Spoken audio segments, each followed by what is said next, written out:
Another example, I consider him a brother, and I've always called him a cousin. Samir Lane. He and I trained together.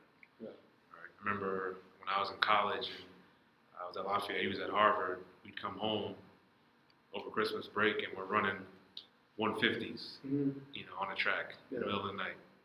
And one occasion, I still remember this to this day, it started snowing during the workout. We were like rep 3 of 8 or 12, and then we said, let's go. We're already out here, right? Yeah. So it's snowing. Snow is coming down. Right. We're on the track going through repeat 150s. And it was just, when you surround yourself with people like that, like you can't be stopped, essentially. Because you know that person next to you is not going to let you down.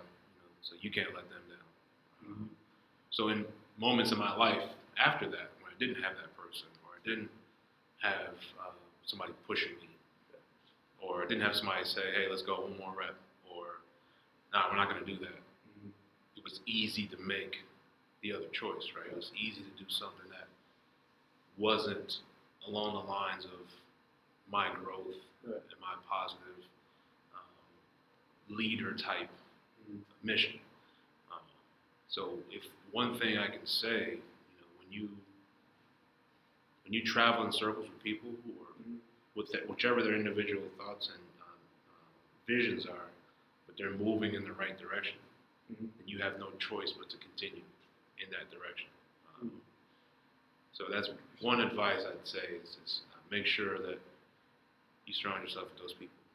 People who are on a mission, people who are trying to grow, because that's when you'll see the growth in yourself. Right. Yeah, it's contagious almost. Absolutely. Growing up, I had a good buddy named Vinny. We still hang out all the time, work out all the time. He was like that exact same thing, It was like, well, I don't really feel like working out today, but I see Vinny, he's going to the gym, so I'm going too. Oh, yeah. And he plays baseball. We play different sports, but we would have that same type of mentality. If he's doing his thing, I got to be doing mine as well. No question. And that just pushes you so much further. I'll give you another example. Like when I was in college, I'd come home for the summer, and there were 5 or 6 of us in my circle of friends who all played college football somewhere. One was at Central Connecticut, another guy was in New Hampshire. My other friend went to Hofstra, and then he transferred to Virginia State. But we would all be on the track, going through, we do accelerations on the track together. We'd be in the weight room, doing stuff together. But it's just we all had a different plan because we were all from different schools. But we knew we're going to be on the track at 7 in the morning, or we're going to be in the weight room at 6.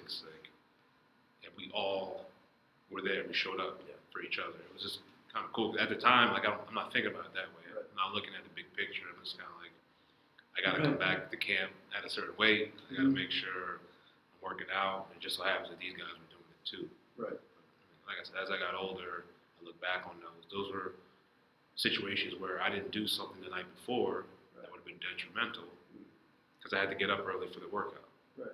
So when you start to make decisions like that, coach is getting up early in the morning, what's he doing the night before? All right, being more conscious of that. Not that I'm always perfect, but when you start to make intentional decisions about what you want to do, then the rest of your life has to fall in line for you to accomplish that. Right. 100%. Yeah, that's something I think about a lot, especially now because I'm, coming out of college and trying to figure out what I want to do. I think another aspect of that is not only do those people keep you in check, but you're drawn towards those type of people. Yes. You're drawn towards the people who have that same mentality, and it's kind of weird. I've had friends who I've made that I didn't even know they had that mentality until we were already friends. Right. So it's what exactly is going on there?